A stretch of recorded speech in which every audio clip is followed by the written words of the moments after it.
Ready, Jay? Woo! All right. See, we're getting fired up, baby. Welcome back, everybody. Facebook, YouTube, everybody in the podcast world. How are you this evening? Drop in the chat where you're tuning in from.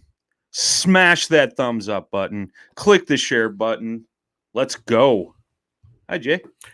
Hello, Brian. I feel like I've been kind of like all day, and then, we go live, and I'm just like, let's go. Oh, our buddy Eric's in the chat. He said, Brian's drinking coffee again. Yeah. No, actually, shout out to this segment sponsor. I'm drinking a non-alcoholic athletic brewing company, Cerveza Atletica. Yes. Non-alcoholic athletic beer. Shout out to them. Use promo code PNF20. Save 20%. Go to athleticbrewingcompany.com. 2% of their sales go back to the Two for the Trails program, helping restore trails across America. Yeah. You got the dark stout tonight, right? Yeah, this is the all out dark stout. Our extra extra dark. Can't talk Jay today. Can't talk tonight. A little tongue tied. No, it's actually pretty good. I mean, it's funny, man. I mean, I'm a beer guy, but this is like, for a near beer, I mean, it does great. Well, I tell you what, for my hour drive home, this is satisfying. It makes me feel like makes me feel like I'm, indulging. But now we got to donate to the police again. I don't have to donate to the police. That's the best part of it. So go check out Athletic Brewing. Shout out to them. Thank you for supporting this segment this evening. We got some people. Cody Smith, Australian for me, and Kason Wallace tuning in from Alabama. Welcome, gentlemen. Yes, hello, gents. We got some updates, don't we? We do. Trail series. Yes, sir. What's the updates? The updates? There's a whole lot of new stuff. Brian's got it all. I love how Jay leaves that up to me. Leaves it up to me. Good old Jay. If you guys didn't or don't listen to the Reel Down segment on Monday nights, you should definitely tune in for that. Those guys go live at 8:30 p.m. Central Time, going back and recapping tournaments and things of that nature. But I was on there with Dan Perry this week, filling in for Jimmy Skinner, and we talked about it. And, there's been a ton of questions, which is great. A ton of feedback on the Open and the Clash of Clubs coming up here at the beginning of April 9th through 11th, down at Eastport Marina on beautiful Dale Hollow Lake. So we got a lot of questions from clubs. Can we send more than one team to represent our club? So we have now opened that up. We want to make this a big event to kick off the season. So if you want to send more than one team to represent your grassroots club, have at it. It's 3-man teams, 5 fish a man, 15 fish total one day, big prize. And then obviously last week we made some big announcements as far as the open goes. First and second place are going home with fully decked out kayaks on top of the extravagant payouts. I will have Jay drop the links to all the Tourney X registration pages for that. Am I missing anything? Oh, we posted a link also today on our Facebook page. If you're planning on going, you're looking for lodging, discounted lodging, food packages, things like that. Eastport has something set up to book that. Can you pull that up real quick for me? Go to the Paddle and Fin Facebook page. I forget the name of the website they're using, but we'll drop that in the link as well. You can go there, book your lodging and stuff like that. If you don't want to pay the fee, call Eastport Direct. Their number is on the Tourney X page as well. Going to have live music, expo. There's going to be a few companies there displaying their fine products. I know 153 Baits, Yak Gadget, Jig Masters. There's going to be a few. There's going to be a few. Eventbrite. Somebody just chimed in. It's called Eventbrite. Is the website you can use to go register for that stuff. We got anything else, Chief? For a KBF partner. Oh, that's right. We have partnered with Kayak Bass Fishing, KBF. So, with that being said, we can give away some national championship qualifying spots. You can get in on that. Woo! It's getting hot in the kitchen tonight. You better bring your oven mitts. That's what I'm saying. Oh, man. So it keeps getting better and better. Shout out to all the sponsors for that event. We're dealing with Yak Gadget, the 153 Baits, Pelican Cases and Coolers, BioNO Power, Rocktown Adventures. Who else am I forgetting? KBF, obviously. We just said that. Yeah, yep. New Canoe. Save Your Outdoors. Save Your Outdoors. Things are looking up, folks. Things are looking up. Yeah. It's getting hot in the Paddle and Fin Trail. Yes, sir. If you guys have any questions, feel free to reach out to us.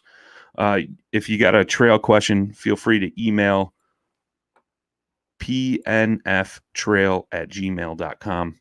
And either myself or Susie Roloff, our wonderful tournament director, will get back to you. Brock Howell's in the chat. I don't know, Brock, that's a big lake. They got big boats, bro. You might get run over. I don't know if you should come. Just saying. Oh, jeez.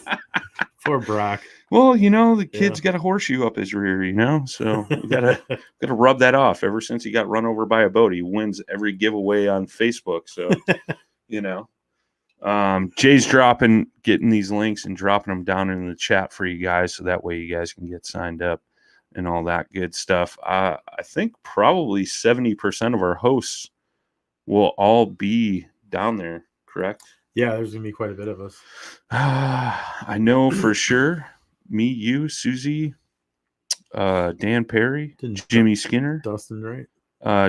Dustin Nichols. He's sweet talking the wife. Okay. I told him, buy some flowers, take her out to dinner, maybe a few glasses of wine, might make you be able to go. Josh Eldridge, Ryan Milford. Who else am I missing? JP is going to be there. So there's going to be quite a few of the Paddle and Fin hosts there. So, if you guys want to come down, hang out, help with the event, feel free to reach out as well. We got a few volunteers helping with that. So, should be good stuff. Are we ready for a guest, man? I think we are. Are we? Waiting. He's like, come on, He's guys. like, let's go. Yeah. Let's go. I'm waiting. He's like, I got baits to paint. I got things to do. Want to eat some dinner. You guys making me wait down here in the green room. Your snacks are horrible. Vending machines are crap. Let's get him in here. Mr. Bob. The vending BPF Lures, Bob. I'll tell you, the vending machines are crap, but this beer is good. So I appreciate that. We appreciate that, man. Welcome to the show, my friend. Well, thanks for having me. I appreciate the fact that I'm honored to be on. To be honest with you. Yeah, right on. Thank you, man. Thank you. Well, we appreciate you taking the time out tonight. I know you and Jay met recently, and he kind of donated some money. And he's got these fine lures over here.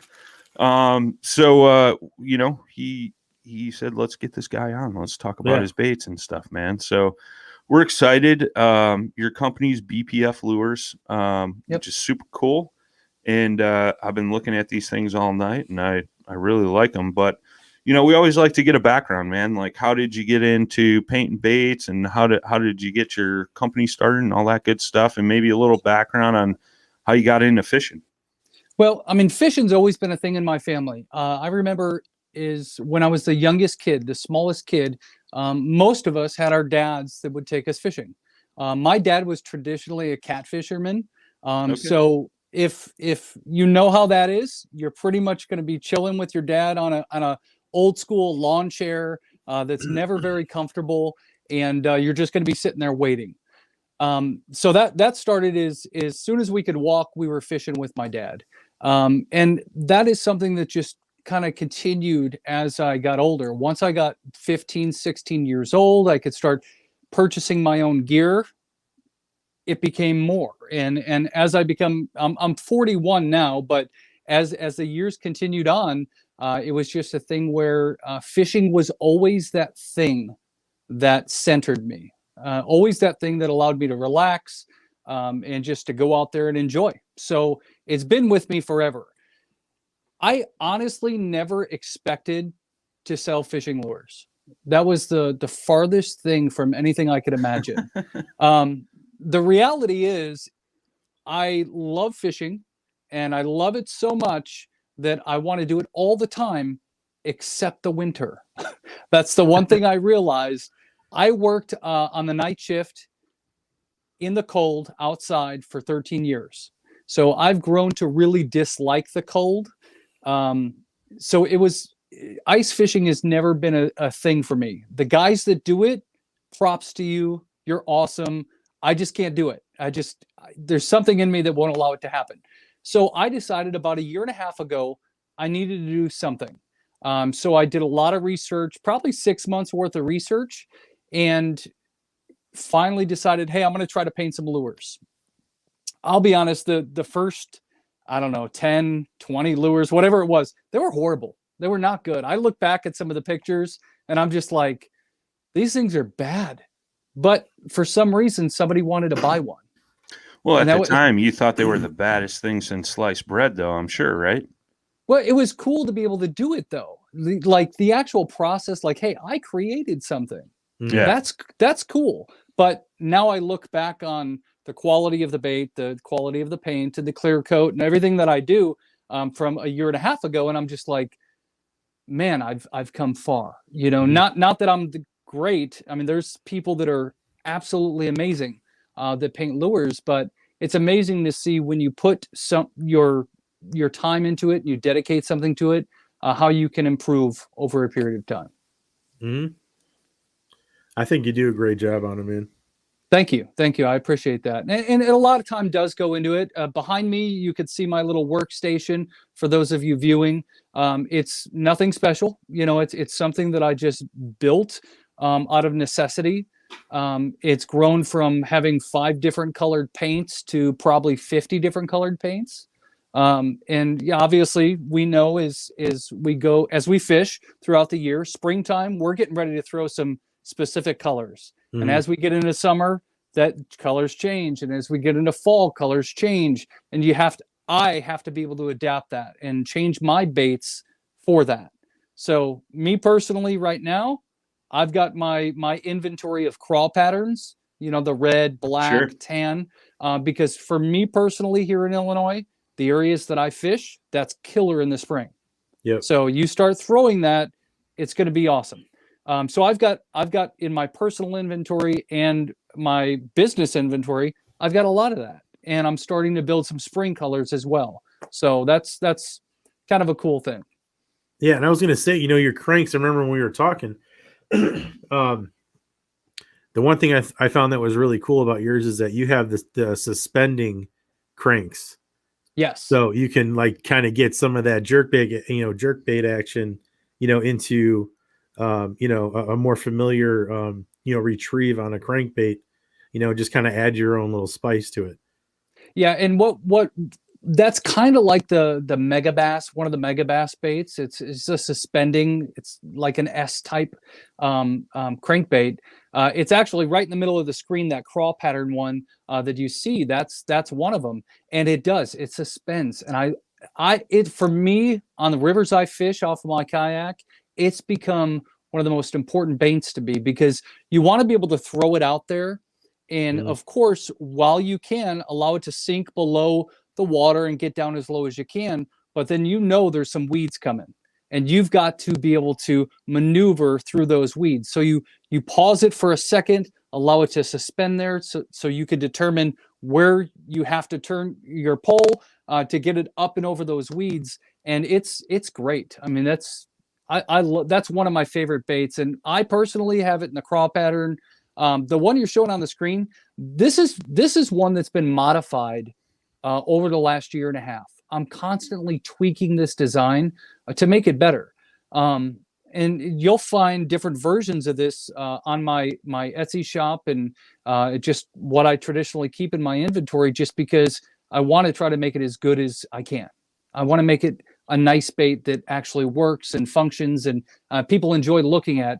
And I definitely want it to be something you cannot find at your big box stores. And nothing against those stores. We all shop there, but I want it to be different than something you could find in Cabela's or Bass Pro, because it's my design. Yeah, I mean, if it's standing out, and I mean, the paint jobs patterns are really good. Yeah, I mean, I like them. That's the one thing, because I remember and we'll get into these, but your bigger baits. But I remember like you did a pumpkin seed that was just like amazing. I thought, like, I just kept staring at it the whole time I was there. But yeah, I mean, the other patterns though are really good. You actually stared a lot at that 5-inch Fire Tiger spook. I know that you were looking at that a lot.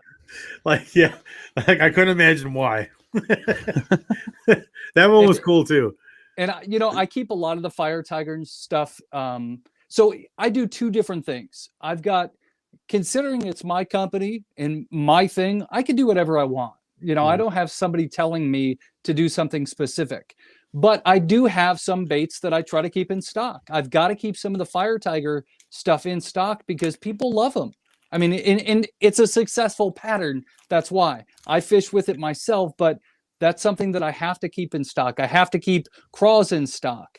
There was actually some bluegill, which I'm out of stock right now, that I'm going to have to do some, because that's another pattern that I have to try to keep around. Yeah, I was just so like, we can't get the best picture on it because I can't walk up there, but I mean, this is a Fire Tiger. It's a little spook that I picked up. I got a redhead too. Yeah, I think that's still they're still on the. I've still got a couple available on my Etsy shop as well. And those were just inspired by, hey, I need some more Fire Tigers. I've got to do something different. What am I going to do?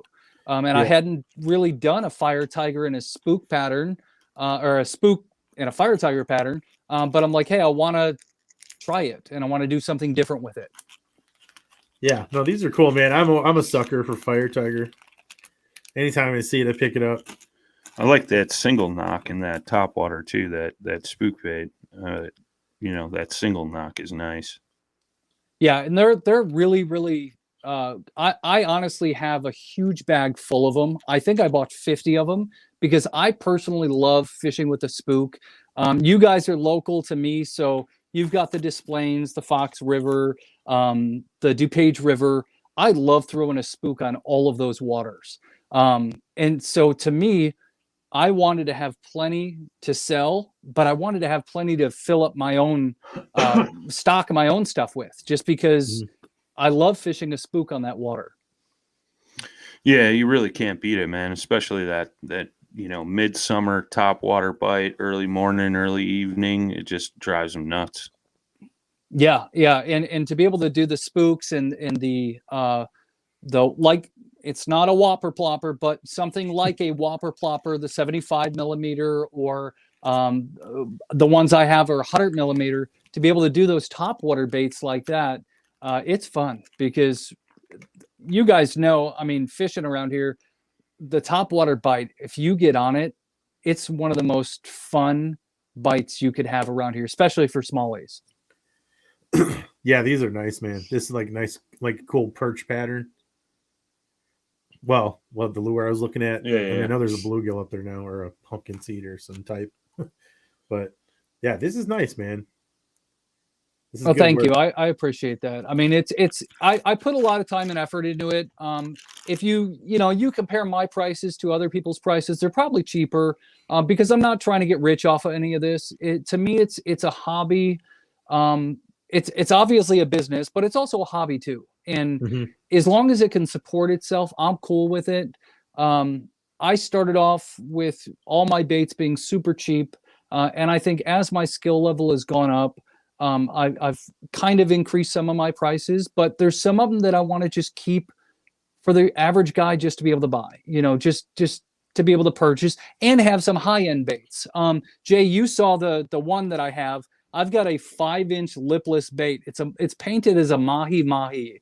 Mhm. It's got saltwater hooks on it. It's ready to go.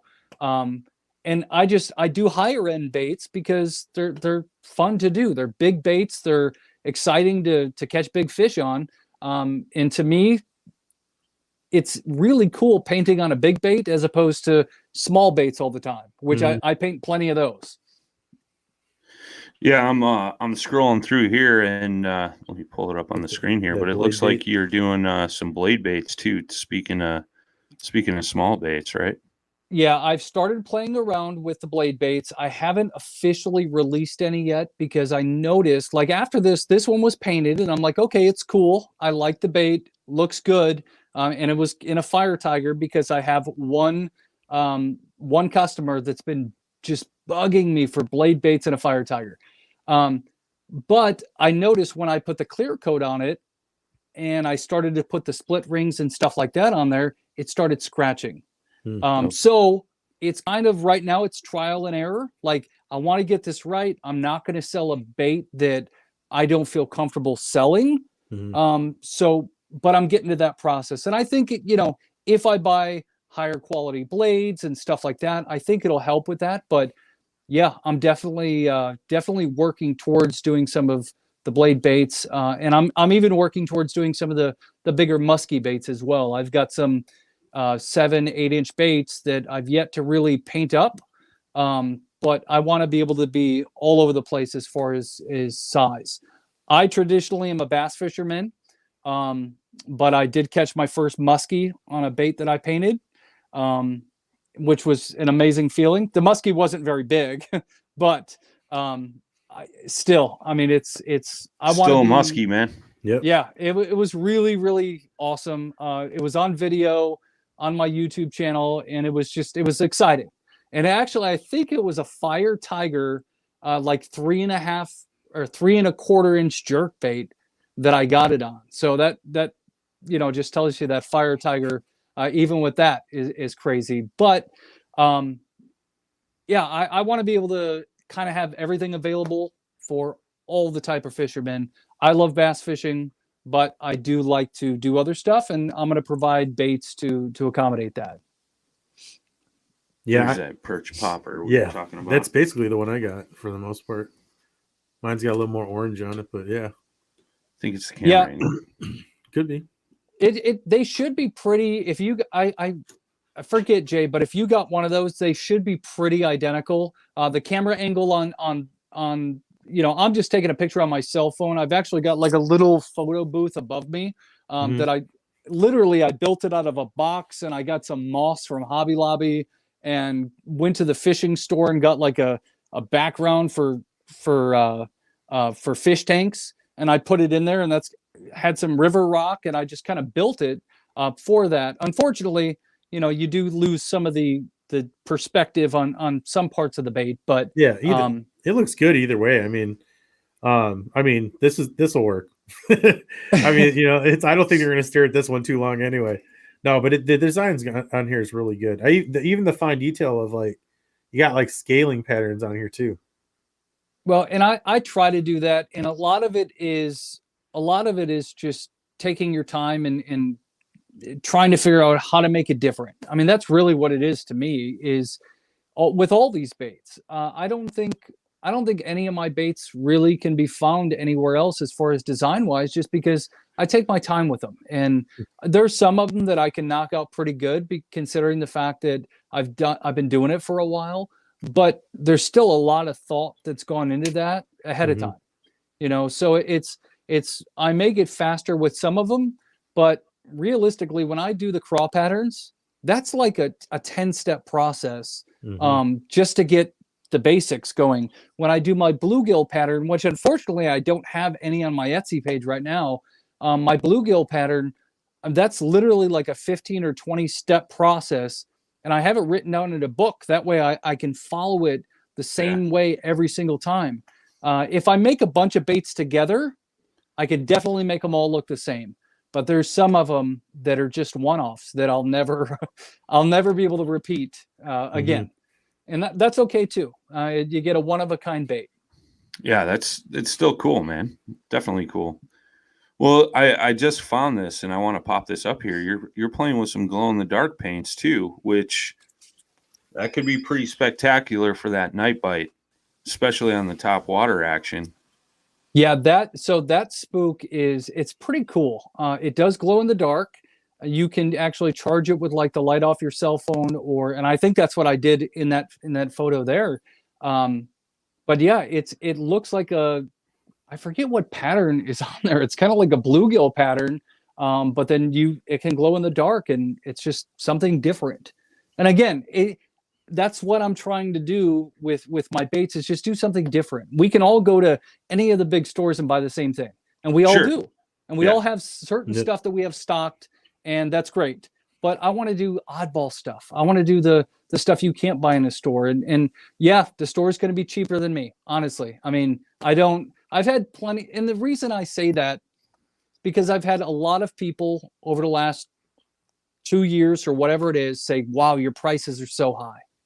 And there was one guy that I said, I'll make you a deal. This bait that you're saying that about, because it was like a $15 bait, this bait you're talking about, if you can go to Bass Pro or any store and find one like this, you can have this one for free.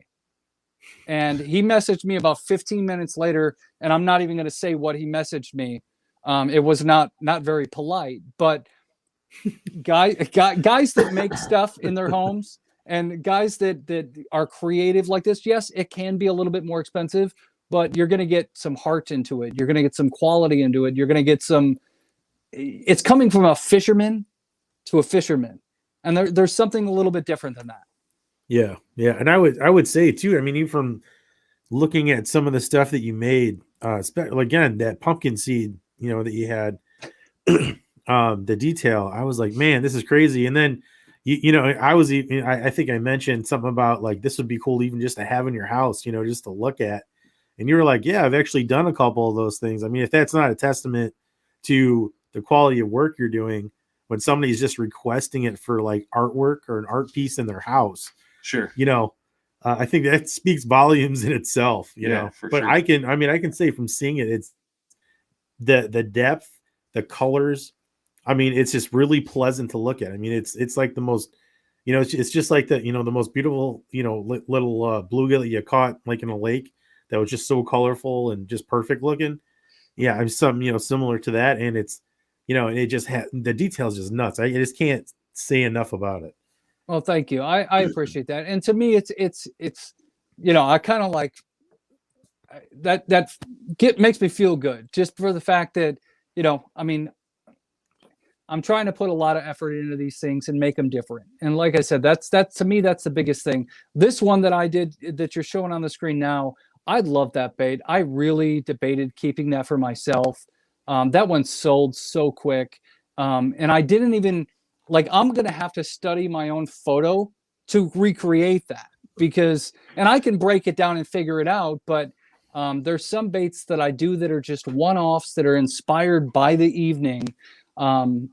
that I'm like, man, I've got to figure out how to redo some of these baits because I enjoy looking at them. And you know, I did tell you that, Jay, and that was about a guy who ordered a mahi off of me, and he literally wants to hang it on the wall.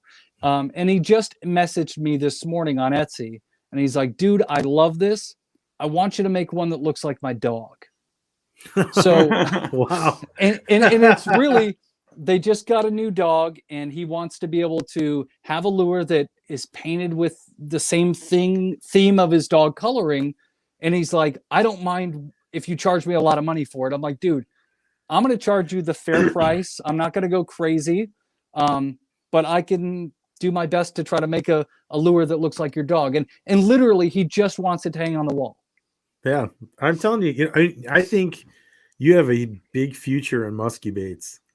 Yeah. The quality, dude, I'm telling you, I mean, I want to buy your stuff for cheaper, but I'm sure you could spend it, you could sell it for way more. I mean, the musky guys will buy stuff for, you know, like one lure for like 100, 150, $200. Oh, I know. Which is crazy to sling for a toothy critter that's just going to gnaw it up, you know, but I mean, these things are like true works of art that people are throwing. I think you would fall right into that. Well, thank you. Like I said, I've got some 8-inch musky baits sitting here that I just haven't got to them yet. I'm like, all right, I've got to do this. But to me, sometimes, and you guys know, there's things on your podcast that they just come to you at that time, and it's amazing that you did it so spontaneous and on the spot, and it was just an awesome segment. And that's kind of with me, that's kind of, I've got to have some sort of strange inspiration to do something awesome with some of these baits. There's some nights where I sit down, facing that way, and I just sit there and go, okay, here's my plan. I'm going to plan this out, and I'm going to make these specific baits. And then there's other nights where I sit down and go, okay, time to get creative. Let's get crazy. What are we going to do? And that's where I think some of the coolest baits come out. I mean, the beer I drink has alcohol in it for those times that I'm inspired, or I've got a glass of whiskey sitting up on my thing with me that I'm sipping throughout the evening. But that's some of the coolest, most inspirational times for me is doing it at nighttime. And my wife is a nurse, and she goes to bed really early because she's got to be up early. So for me personally, that 9 p.m. to 12:30 a.m. time, that's my time just to go crazy. So I've got a few hours a night that I just go crazy out here. It's so funny, like what go crazy means after 40. Yeah. Oh, yeah. I just go crazy. I sit in my garage and I paint quietly. Yeah. Right. I mean, I typically have music jamming, but yeah, it's definitely a lot different of a crazy than it was 20 years ago. Yeah, I was going to say 20 years ago, that meant like streaking through the quad or something. We're going streaking. That's funny. That's super cool, man. So if a customer, if you had somebody that was interested in like doing a paint job that, you know, you may not have listed on your Etsy shop or something, would you do a custom requested color scheme, so to speak? Oh yeah, 100%. Just go to my Etsy page, send me a message through there. That's the easiest way, and you could do it through Facebook or Instagram or anything. But to me, through my Etsy page is the easiest. That's bpflures.com.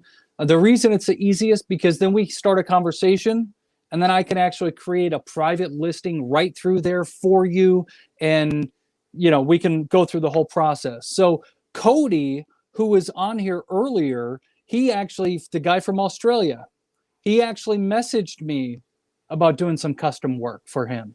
So nice.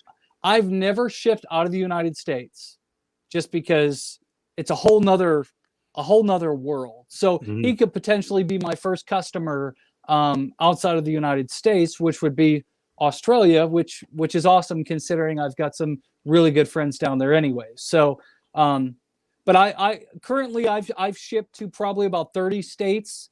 Most of it's been Midwest and East Coast. I'm really starting to trickle onto that West Coast. But to go international, I guess that's pretty cool. Yeah, heck yeah, man.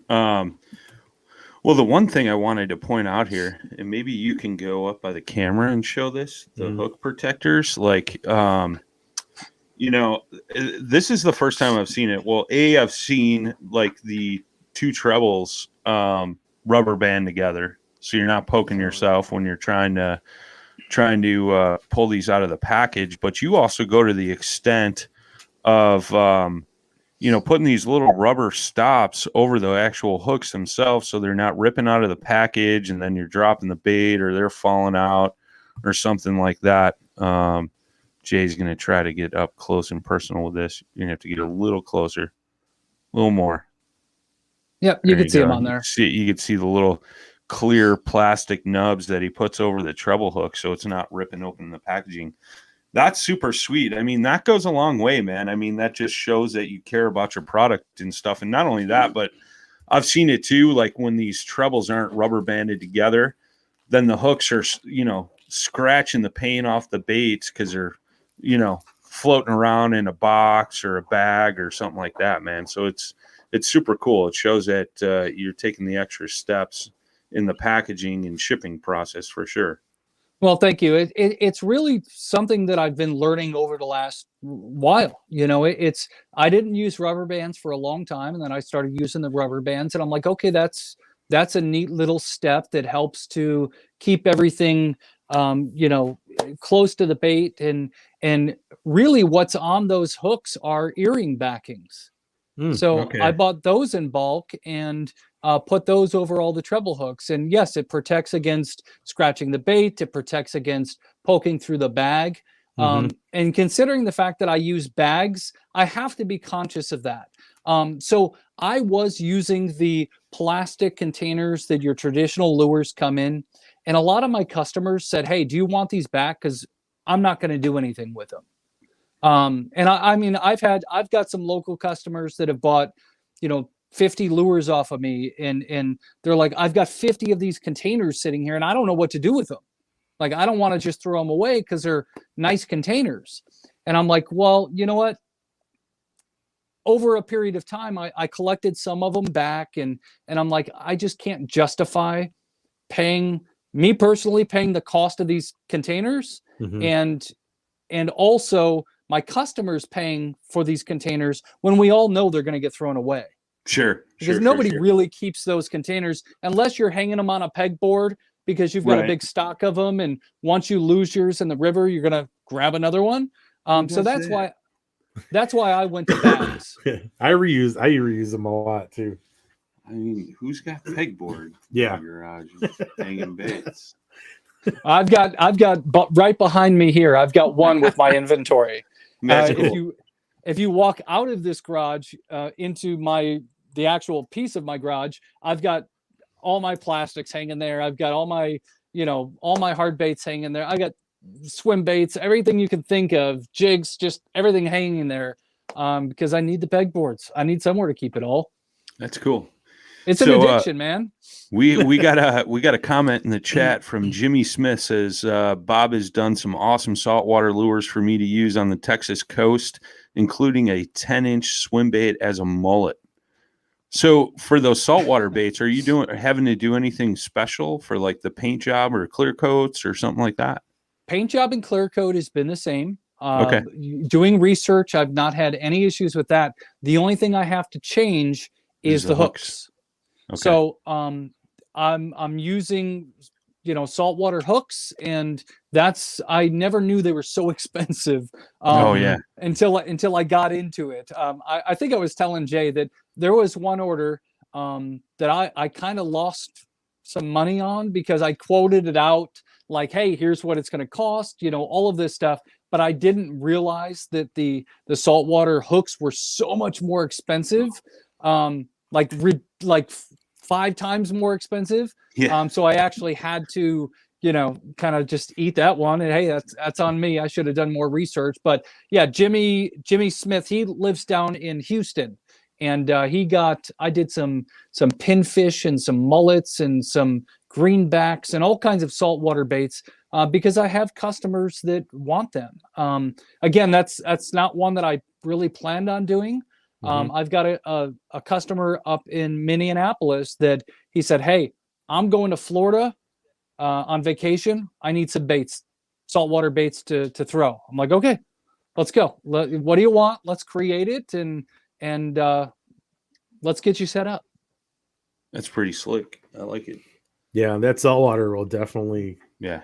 It'll definitely work on some baits, because I remember going out there and I intended to go freshwater fishing. I started throwing my stuff in the what's called Old Tampa Bay, in the Gulf, and so like stuff's just getting salt water on it. Man, that salt water like ate one of the hologram ones, just ate it. Like it was just like it had no graphics, no nothing. And then later on the hooks, I mean, they tell you every time you use them, rinse them off of fresh water. I couldn't keep up with that. The salt just like destroyed it. Like hooks were all jacked up, eventually it's like, it looked like it had been in something wet for like 20 years. And that's the big difference with my research and doing this. That's a big difference with saltwater. Us freshwater guys that don't have the saltwater, it's like, hey, we're good. There's been times where you throw a lure back in your container, it's got moss and sticks or whatever on it, and it's like, okay, well, we'll be fine. Other than that, it's the saltwater, it's just a totally different world. You've got to be prepared. You've got to be able to clean off your baits. You've got to it's fun though. It's a lot of fun to be able to create some saltwater baits. I'd like to. Have you ever done a rainbow trout or like a brown trout? Well, I was thinking earlier that one that I showed, it looked like a brown trout pattern. Yeah, for sure. So I've done some rainbow trout jerk baits, just 110 jerk baits. I actually recently sold 2 8-inch glide baits that were rainbow trout. As far as doing a brown trout, I haven't done one yet, but I go through and I think about it and I take tons of screenshots and I'm like, all right, I got to get to this one. I got to, here's what I want to do. And then orders come in and I totally forget about it. And it's like, okay, well, I'll get back to it at some point. So like I've got a customer right now that requested for me to do a Spider-Man themed lure just to hang on his wall. That's cool. So it's like, okay, well, I don't really know what I'm going to do with a Spider-Man theme, but I'll figure it out. And I told him no. And this goes for anybody. If you ask me for custom stuff, if I can't do it, I'm going to tell you. My ability is where it's at, and if I think it's too hard or I don't think I could give you the quality that you deserve by paying for a bait, I'm going to refer you to somebody who can. There's a lot of amazing lure makers out there that can paint anything. So if I can't do it, I'll be honest with you, and then I'll send you to somebody that can. Very cool. Yeah, I got a buddy. He used to paint a lot of musky baits for Joe Booker, and he used to have a digital printer. I forget what the heck that thing was, but that printer, man, was like 40 G's or something crazy. Wow. But he printed a Blackhawks logo on a rattle trap for me, so I just got it hanging out in the garage. I've never thrown it, never plan on fishing with it, but it's cool. Like there's guys out there that can kind of do that kind of stuff, and I think that what you're doing is completely different. You got that more artistic, natural looking bait. The trinket baits, sometimes those are hard to do, and it's better for the guys that have those like goofy tools to do that stuff. Goofy tools. Well, yeah, it's got to be somebody with some money to play around that. Somebody selling a lot of baits, or have a good business or something. Me, I definitely cannot quit my day job. Sure. Sell it, with lures, unless I got to the point where I started actually creating every aspect of it, and really selling it that way. Then I could potentially, but to me, it's always a dream to be able to do that. If I were ever had the opportunity to quit my day job and try to do something amazing, I'd do it. I would love to be able to jump on and start my own company in a bigger way, and be able to start making some awesome baits for the market. I mean, really, it all starts with the dream. You got to start somewhere, and I'd love to, but we'll have to wait and see what happens come, a little bit more time. Right on, man. Well, you got anything like new coming up, like new style baits or anything you're about to start offering? I know like we've covered the paint job stuff, but why don't you run through like the different style of baits that you actually do paint, and maybe if you got some new ones that you're thinking about doing or something. Yeah, so my baits now, they're all listed on my website. I've got baits from 60 millimeters up to 5 or 6 inches, 8 inches at this point, different baits. You've got crankbaits, swim baits, top waters, the ploppers, the spooks. I'm also selling. I've started doing this because there's a market for it, and it was actually the idea was given to me by some customers. The different catfish floats. So basically, instead of having your foam float, using like a spook or something of that nature to do like a Santee rig for the guys that do the catfishing. So I've really started that. Considering the fact that we have some cicadas on the way, I'm actually going to have some walking baits that are shaped like a cicada. They'll be painted up like cicadas. That way, you could definitely take a cicada, throw it on a hook, and throw it out there and catch something. But you're gonna have one shot with that cicada. So I'm gonna have some cicadas that I'm gonna start throwing out there soon. Other than that, I think really I'm just gonna kind of stick to what I've been doing. A lot of these swim baits and glide baits that people are really, really liking. I'm going to make sure to have, I've got to build up that inventory again of bluegill baits because that's another pattern that's really, really big. Other than that, right now, I don't think I'm really going to have anything that's a major game changer. Maybe just some different size baits. I do, like I said, have those 60 millimeter baits. Now I've ordered some in 72, which are just slightly a little bit bigger.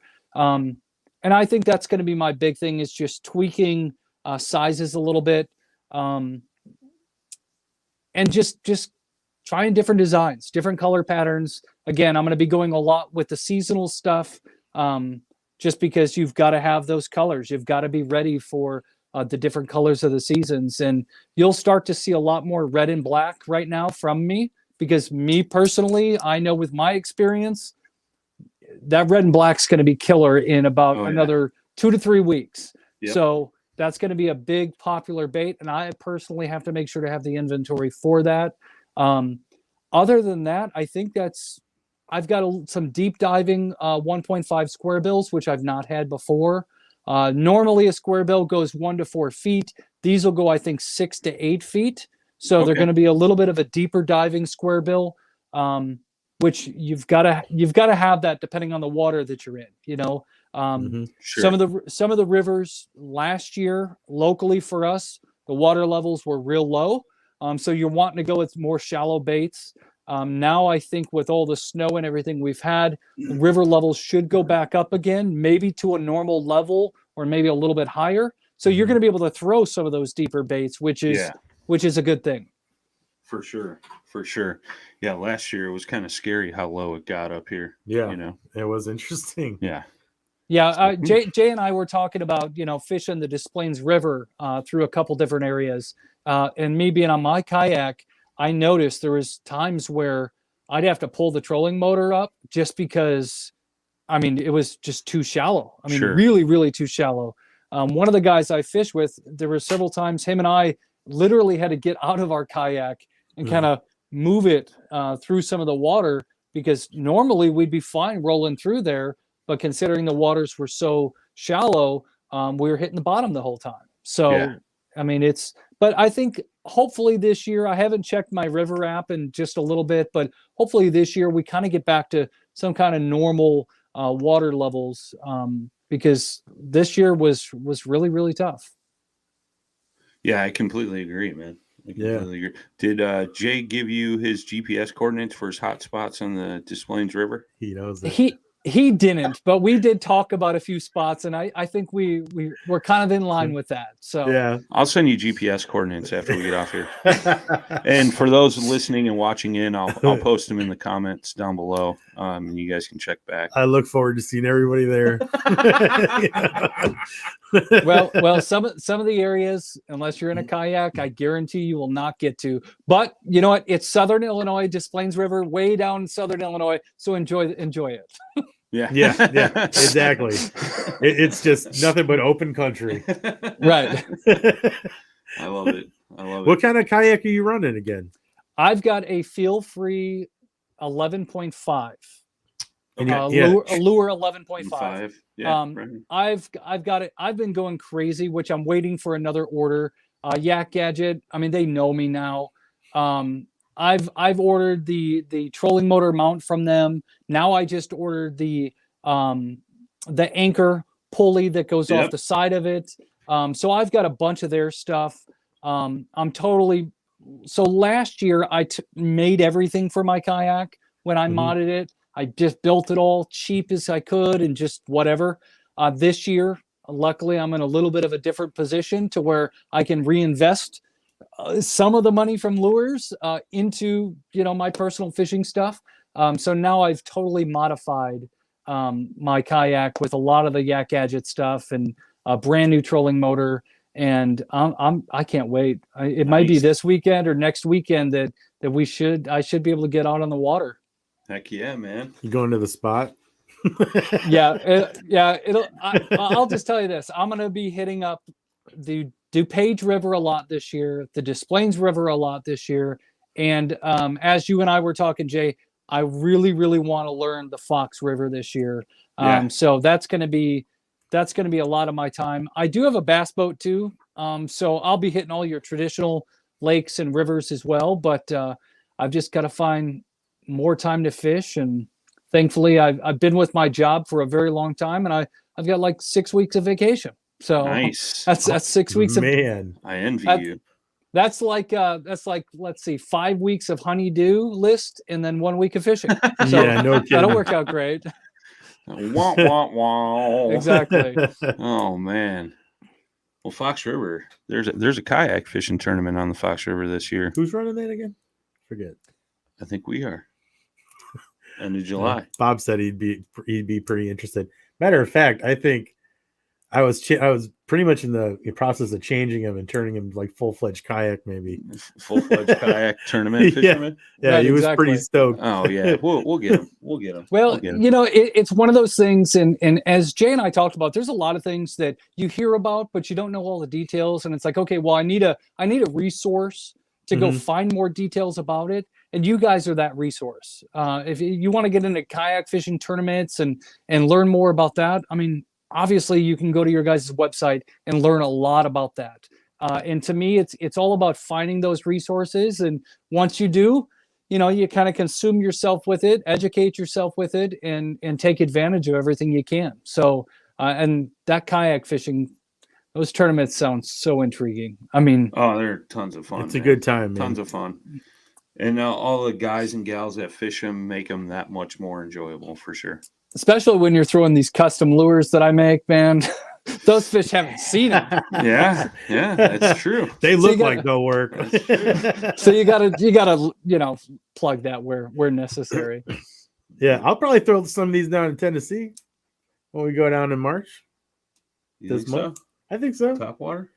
I think I'm gonna be burning this guy. I think Topwater might be a little early, but I don't know, man. Not in the river though.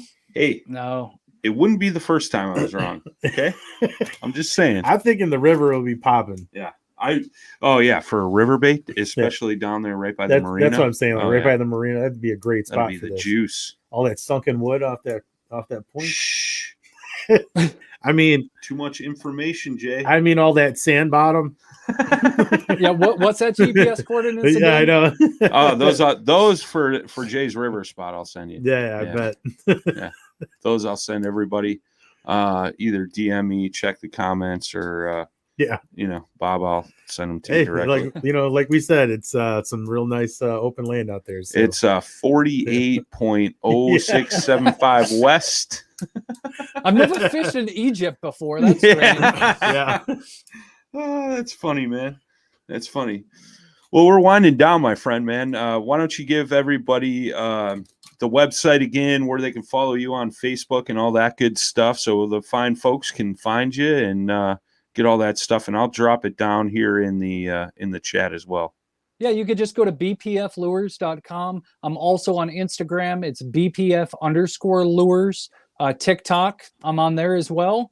That's just BPF Lures. Facebook, all you have to do is in the top, search at BPF Lures.